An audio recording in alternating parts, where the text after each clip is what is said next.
gabi sa tanan. Pasalamat ko sa Ginoo nga gituduan ko niya gwali. Ug sa baba na ako nga gituduan ko. Pasalamat ko nilang duwa nga nakabalo na ko gwali. Nga gituduan ko nilang maayo. Pasalamat ko kami ninyo nga maminaw lang mo. Tuong mga gigugmang sa Ginoo, dako kayo iyang gugma. Mas dako pa siya kuyang. Aron inyong masaktan, ay musig tabi sa inyong tapal. Samtang di pa tayo magsugod, mag-ampo sa ta. Lord, kabagi ko nga, yung ko painumduman nga nakabalo na ko. Mamaayon ako guwaling nga, oran niya ako iwaling nga. Ituduan ko sa akong papa nga, may maminaw ni sila. In Jesus we pray, Amen. Imuning mo basta sa Mateo 13:44. So, ganda. Nayon sa kadako, kay dako. Dayon kadarawan.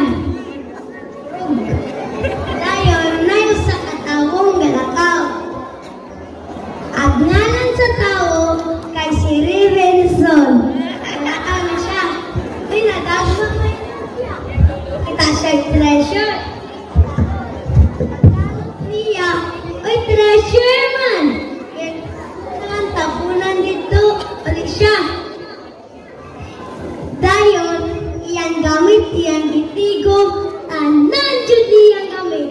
Iyang gibaligya, agalin, iyang gipalit. Ngayota, manay treasure. Pagpasabot ni ani, kita dito, nakakita treasure. At tinuod treasure di ay si Jesus Christ. Atong gibiyaan tanan, biyaan, kay atong nakitaan, ang tinuod treasure. Ang ikaduhang mamili, si Jesus Christ, nangita po siya sa treasure.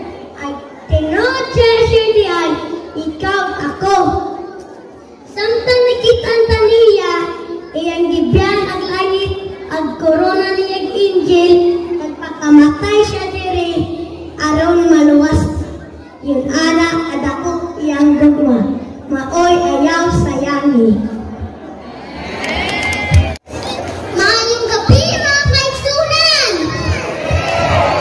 God is good? All the time?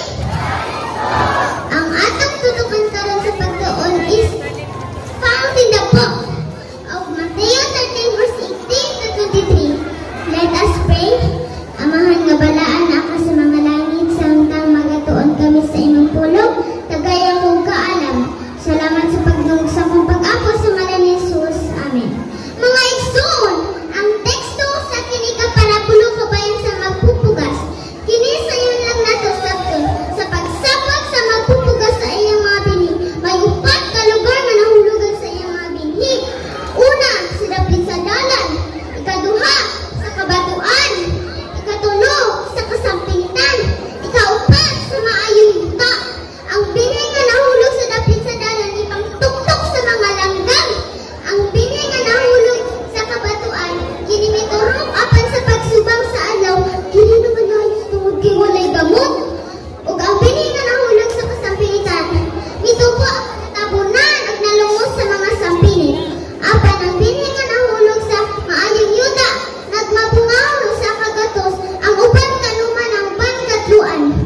nga upat pag-asawa.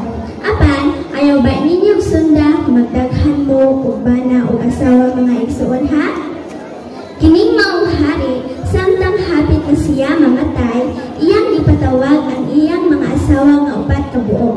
Ug kinsa ang mukuyog niya sa iyang kamatayon. Ang ikaupat nga asawa mo iyang giuna pagkatawag. Kay guwapa man kaayo kini, apan libad-libad kini. Kay kung mamatay na daw iyang bana, mamingyo raman siya pag-usab. Dayon, ang hari mipatawag na usab sa ikatulo. Kining ikatulo, dato o garbosa. Apan sa iyang kamatayon, dili usab kining uban. O ang hari mipatawag na usab sa ikaduha. Kining ikaduha, malamon kini. O kung may problema ang hari, siya ang kanunay duolon aron pagpangayo og tambag. Apan sa kamatayon, dili usab kining uban. Sa kalit may nabatian ang hari nga tingog nga miingon, mukuyog ako kanimo mahal ko.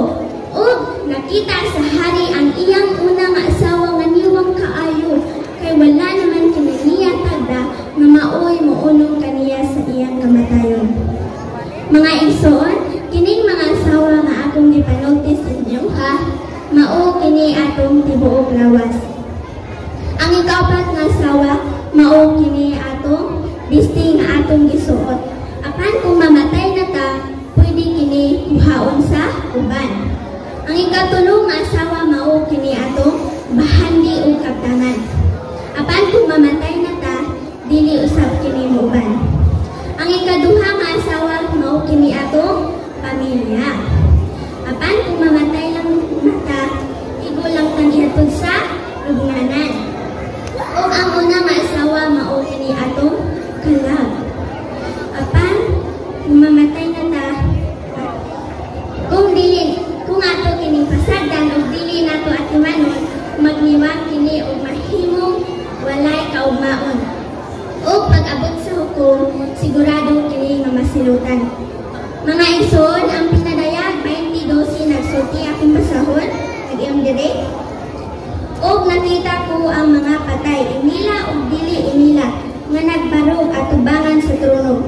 Gibukhad ang mga libro ug may lain pa gayong libro, gibukhad nga mao ang libro sa kinabuhi. Gihugman ang mga patay sumala sa ilang binuhatan nga nahisulat sa libro. Mga igsoon, sa atong pag-alagad sa Ginoo, kinahanglan gayon ang pagbuhat ug mga maayo. Kay pag-abot unya sa tugmang panahon, adunay kasiguruhan ang atong kinabuhi. May ang matag usa ka buhat nga gihimo, adunay record ug dili ka makaikyas. Kay giingon sa unang Juan 16, ang nag-ingon nga siya ana sa Dios, kinahanglan magkinabuhi sama kang Hesukristo. Ug kung dili nato walaon kining pagsalig nga atong naangkon, aduna kini nakumbalos nga atong maangkon. Kay sumala pa sa mabasa sa Hebrehanon 10:25, busa ayaw ninyo wala ang inyong pagsalig, kay duna kini nakumbalos. Maoy akong paglaom ug dinira ko